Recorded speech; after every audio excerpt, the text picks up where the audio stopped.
নূহ আলাইহিস সালাম তার কওমকে দাজ্জাল সম্পর্কে সতর্ক করেছেন। তার মানে পৃথিবীর সূচনা থেকে সে পৃথিবীতে ছিল এবং সে বের হবে শেষ জামানায়, এবং বের হয়ে সে তার অনুসারীদেরকে নিয়ে বিশ্বটাকে শাসন করবে। তার মানে অনেক লম্বা একটা হায়াত সে পেয়েছে।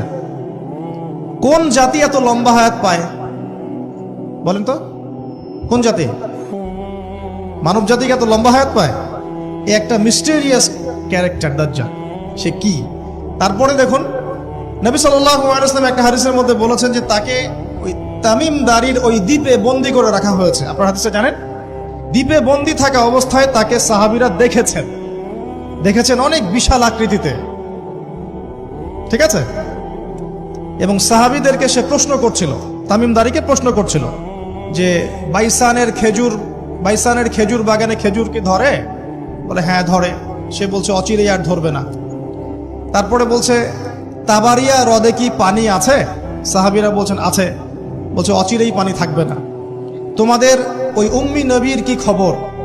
তখন সাহাবীরা বলছেন যে তিনি মক্কা থেকে মদিনায় হিজরত করে এসেছেন, বদরের যুদ্ধ হয়েছে, বালতির মতো তার অবস্থা, একবার এদিকে পাল্লা ভারী হয়, একবার এদিকে পাল্লা ভারী, মানে বদরে জিতেছেন, উহুদে বিপর্যস্ত হয়েছেন।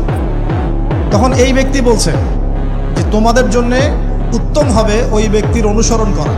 দাজ্জাল এই কথা বলছে, তোমাদের জন্য উত্তম হবে ওই উম্মি নবীর অনুসরণ করা।